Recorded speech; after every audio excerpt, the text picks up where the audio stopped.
Salutare fraților, eu sunt Costi, după cum bine știți, și azi o să vă învăț cum să instalați FIFA 2016 pe Android. Prima dată intrați pe Magazine Play, scrieți aici Mega. Dacă o aveți instalată, nu o mai instalați. Eu am instalat. După ce se instalează, o să vă apară undeva aici, o vedeți? Așa, după ce instalați Mega, intrați în linkul care o să vi lase în descriere, acesta va fi.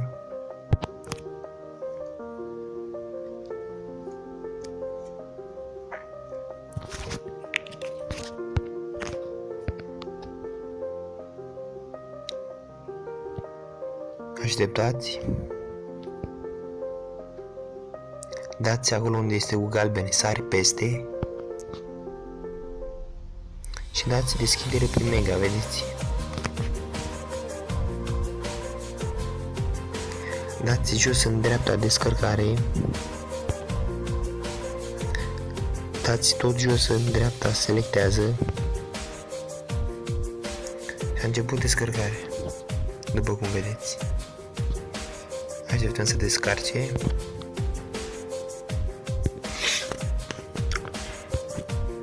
După cum vedeți, mai este foarte puțin să descarcă. Așteptăm. Nu vă grăbiți.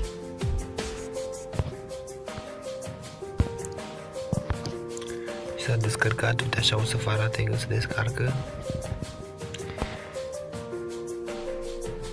Așa. După ce s-a descărcat, intrați în Magazine Play, scrieți RAR.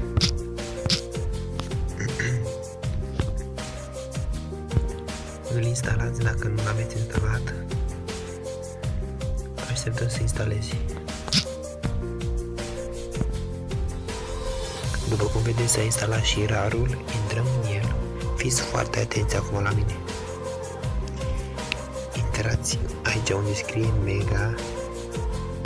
Dați pe Mega Download. Dați pe FIFA 16 Android. Dați pe cel din mijloc pe app. Dați pe acest folder, apare asta FIFA. Dați pe FIFA asta și îl instalați. Așteptăm să instaleze. După cum vedeți, s-a instalat. Dați terminare, nu dați deschidere. Pe scenă nu am timp pentru durere, inclusiv.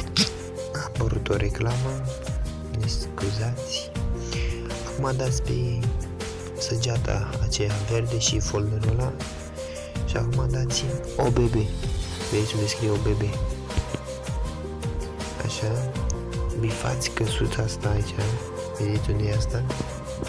Bifați căsuța și țineți ușor apăsat pe asta. Deci o să vă arate așa. Vedeți? Și dați aici copii. Vedeți unde scrie copii aici? Așa. Dați copii. Dați pe săgeata aia verde și folder. Dați, hop. Căutați aici Android, vedeți unde scrie Android? Intrați în Android. Intrați în OBB unde scrie la mine jos aici. Intrați în OBB și dați aici pe foaia asta de aici din colț, din dreapta, ca să copie aici. Așa. Și începe copierea acum. Așteptăm să copieze. Așa, din câte vedem, mai este puțin și se copie.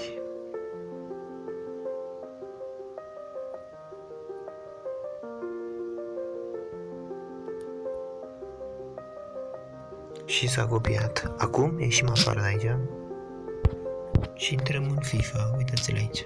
FIFA 16. Intrăm în el.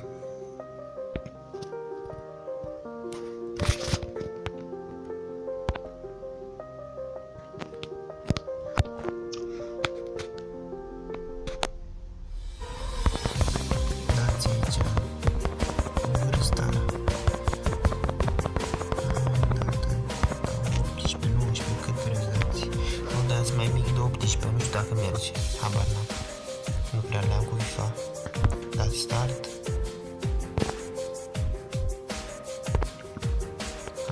Alegeți Arsenal. Sau ce vreți voi alegeți. Din câte văd, jocul are o grafică bună, uitați pe Messi, Neymar. Și începe meciul.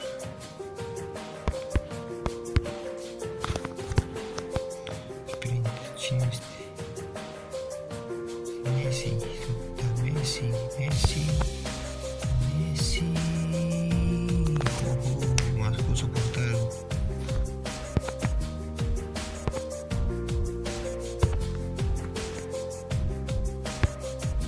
Și am plecat cu Piqué, Piqué, Piqué, Piqué, Piqué, Piqué. Și aduce mingea până la Mascherano, Mascherano, Neymar, Neymar, Neymar. Este gol, Neymar, gol, gol, gol, gol, gol. Și ieșim. Gata. Acesta a fost tutorialul meu. Eu am fost Costi și dacă v-a plăcut, nu uitați să dați un like și să vă abonați. Vă mulțumesc, la revedere!